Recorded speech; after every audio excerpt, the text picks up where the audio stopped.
Hello friends, it's Rick and Lisa's Kitchen and Garden. Today is September the 12th.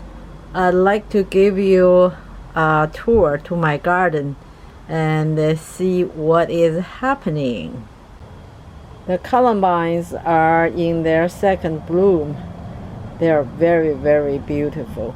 This is my shaded garden. In the meantime, the impatiens are blooming very nicely. The clematis. The clematis is in the second bloom, in the fall bloom. They're just so beautiful. These are my roses, my yellow roses. They're still doing pretty good, and there's still quite a bit of flower buds on them. This is my big white rose. It's doing very well. This one is going to open up. It's just so beautiful. And the fragrance is really nice too. I still have quite a bit of flower buds. They will bloom gradually. This plant is so rewarding to have. It keeps blooming throughout the summer. It's so nice. A red rose. Can you believe this is actually a miniature rose? It grows about 80 centimeters high, and it blooms very nicely too. Nice big long green peppers. There's quite a few actually. Yeah, they're all growing nicely. And I have lots of perilla growing in the backyard, front yard, everywhere. Oh my god, there are a lot of green peppers, quite a green peppers here. That's nice. I didn't even pay attention. I didn't know they were growing here quietly. Look at this cut squash. I think it's probably about 80 centimeters long already. It just decided to grow here, and there are a couple going there too on the side. Look at how big it is, and the other one is getting big too. The turtle flowers are blooming very, very nicely. They do look like turtle a little bit, right? Nasturtiums give out very nice bright orange flowers, and they are edible, the leaves and the flowers. You can put them in a salad or you can put them in a stir fries. My other rose, the peach color, is just so wonderful. Primrose is in bloom again. Now it's the weather is a little bit cooler, so they are very happy. They bring out a nice bright bloom. Yellow primrose. They're so nice and pleasant to see. This is sweet potato vine. The leaves are edible. I'm just let them to grow so I can harvest the leaves for stir fries. A giant heirloom tomato. It looks like a 1 for 2. It's so big. Here's my front yard. The phlox are in the second bloom. They're so nice. And the bees, the butterflies, just love them. The Russian sage is blooming very nicely. Goldenrod is almost done. Oh.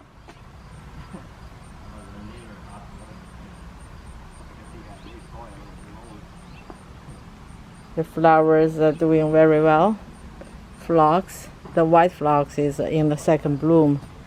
How can you extend the bloom of phlox? You can refer to my previous episode. You just don't cut the head. Trim off the dry flowers and they will bloom again. And the second bloom is just as nice and fresh as the first one. It's nice and tender and beautiful. And my flower baskets are still doing very well. I'm just a big sucker of flowers. My bougainville is blooming. The color is so bright and vibrant.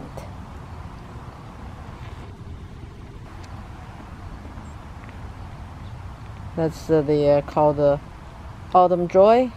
It's a psyllium. It's very attractive to monarch butterflies. My other flower basket.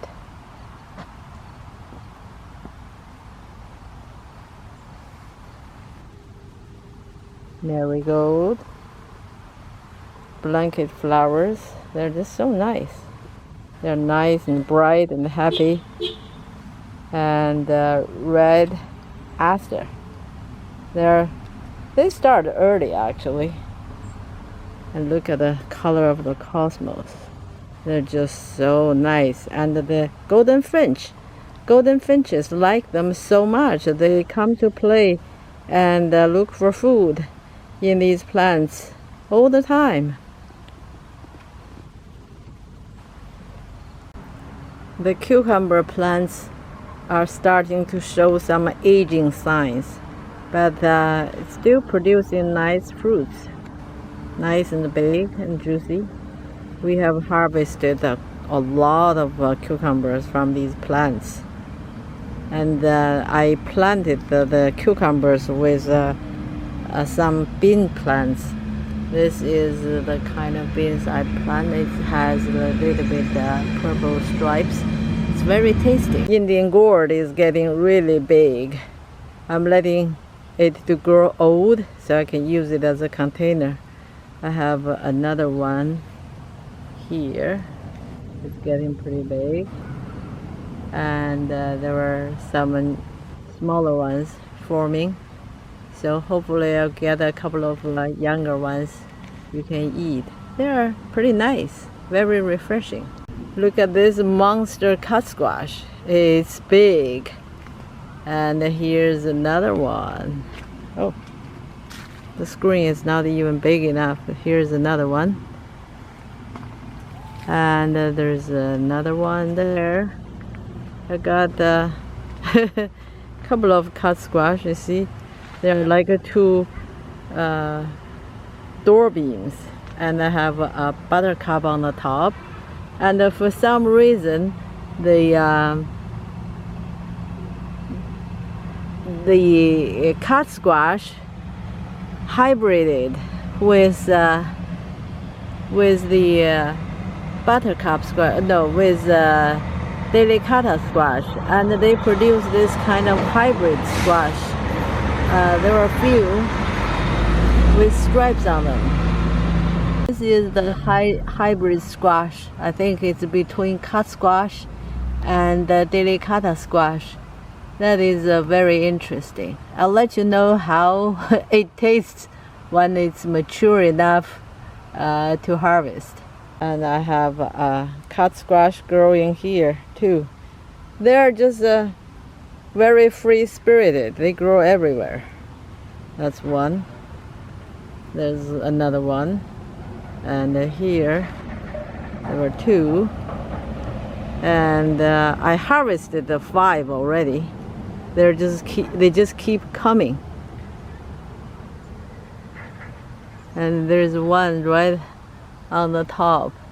They're everywhere. Oh yeah, there's a big one here too on the top. Can you see it? Yeah. That's a big one. They're everywhere. The good thing about cut squash is that they can keep for a very long time. We ate our last one from last year this April. This is the type of green beans I grow. One type of the green beans I grow. They are a little bit late comers. So now it's really peak time for them to produce fruits. I harvested 2 batches yesterday and the day before yesterday. They're still coming. It's very, very nice, and they're very tasty. I sowed some seeds at the end of August, some Chinese lettuce and bok choy, and they're developing pretty nicely. I'm sure I'll have good harvest pretty soon. This is the corner of my garden with Indian squashes and green beans, and there's some low-growing vegetables like kale, Chinese lettuce, green onions, edible chrysanthemum. I also have some leeks here too. And the zucchinis are doing very well too. They keep producing fruits. They produce a lot of fruits throughout the summer. I keep giving them away. Look at these peppers. I guess this is a good spot for them. So they are very happy. They produce quite a few fruits. Isn't that nice? And these are the Chinese mahogany tree. Their leaves, their young leaves are edible, and they are very unique flavor. If you like them a lot. If you don't, you might hate them. They taste like between onion and garlic a little bit. It also reminds me the taste of truffle mushrooms. They're very nice. And this year they seem to be developing very well. I have a lot of cosmos for birds and the bees. And the bees are busy around here. It's very, very nice. And the garden looks very, very lush, full of green. This is one corner. It's just very nice to see the green. So that's a brief tour to my garden. I hope you like it, and I hope your garden is doing very well as well. Until next time, keep gardening. See you next time.